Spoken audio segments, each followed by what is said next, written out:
শেখ হাসিনাই আমাদের আসলে আস্থার জায়গা, শেখ হাসিনাই ভরসার জায়গা। শেখ হাসিনার কাছে, শেখ হাসিনার আমলে আমরা ভালো ছিলাম।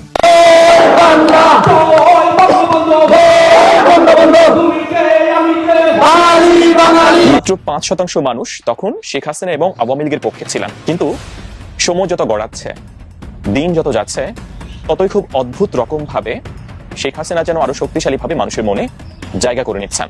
দীর্ঘ একটা সময় যাবৎ বাংলাদেশের সাথে যে বন্ধুত্বপূর্ণ সম্পর্ক ছিল রাশিয়ার, সেই সম্পর্কের মধ্যে একটা ফাটল দেখা গেছে। তবে রাশিয়ার এই শক্ত ভূমিকা কোথাও না কোথাও আওয়ামী লীগ পরিবারের জন্য বা শেখ পরিবারের জন্য এই মুহূর্তে একটা বড় ধরনের সাপোর্টিং হিসেবে কাজ করছে। দর্শক, গুরুত্বপূর্ণ ভিডিওতে আপনাকে স্বাগতম। দর্শক, আজকের এই ভিডিওতে বেশ কয়েকটি গুরুত্বপূর্ণ ভিডিও ফুটেজ নিয়ে হাজির হয়েছি। এমনকি দর্শক, আজকের ভিডিওর শুরুটা দেখেই বুঝতে পেরেছেন আজকের নিউজটা কতটা গুরুত্বপূর্ণ হতে চলেছে। এমনকি দর্শক, আজকের নিউজে কি ধরনের ভিডিওগুলো আপনারা দেখতে চলেছেন। তো দর্শক, যারা এই ভিডিওটি প্লে করেছেন তাদের উদ্দেশ্যেই বলবো, না টেনে সম্পূর্ণ ভিডিওটি মনোযোগ সহকারে দেখবেন, তাহলে বিস্তারিত বিষয়গুলো আপনারা বুঝতে পারবেন। তো দর্শক, চলুন কথা না বাড়িয়ে আমরা মূল ভিডিওটি দেখে আসি। তার আগে আমার চ্যানেলে নতুন হলে চ্যানেলটিকে সাবস্ক্রাইব করে রাখবেন এবং পাশে থাকা বেল বাটনটি বাজিয়ে দিবেন পরবর্তী ভিডিওর আপডেট পাওয়ার জন্য। এমনকি দর্শক, একটি লাইক দিয়ে দেখতে থাকুন সম্পূর্ণ ভিডিওটি। সাবেক প্রধানমন্ত্রী শেখ হাসিনার পতনের পরে অনেক সময় গড়িয়ে যাচ্ছে। 5 মাস হতে চলল অন্তর্বর্তীকালীন সরকার রাষ্ট্র পরিচালনা করছে। শেখ হাসিনা যখন পতন ঘটলো তখন আমি আমার এই চ্যানেলটিতে জরিপ দিয়েছিলাম। সেই চ্যানেলে শেখ হাসিনার পক্ষে মানুষ ছিল বা আওয়ামী লীগের পক্ষে মানুষের সমর্থন ছিল মাত্র 5%। হ্যাঁ, মাত্র 5% মানুষ তখন শেখ হাসিনা এবং আওয়ামী লীগের পক্ষে ছিলেন, কিন্তু সময় যত গড়াচ্ছে, দিন যত যাচ্ছে, ততই খুব অদ্ভুত রকম ভাবে শেখ হাসিনা যেন আরো শক্তিশালী ভাবে মানুষের মনে জায়গা করে নিচ্ছেন। আমার চ্যালেঞ্জ নেওয়া লাগবে না, বাংলাদেশের 18 কোটি মানুষ আপনার বিপক্ষে চ্যালেঞ্জ নেবে।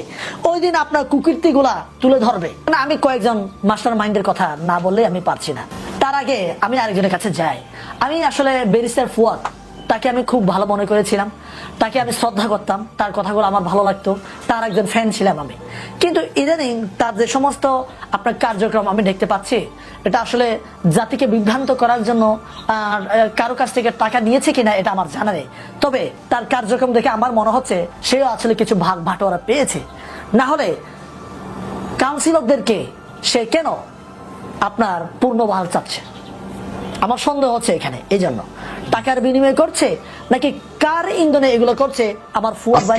বাংলাদেশের প্রেক্ষাপটে বাংলাদেশের যে অবস্থা বিরাজমান এবং বাংলাদেশের যে পরিস্থিতি চলছে, সেই পরিস্থিতিতে সারা বাংলাদেশ থেকে আমার কাছে ফোন আসছে, আমার কাছে মেসেজ পাঠাচ্ছে, ভাই আগেই ভালো ছিলাম, শেখ হাসিনাই আমাদের আসলে আস্থার জায়গা, শেখ হাসিনাই ভরসার জায়গা।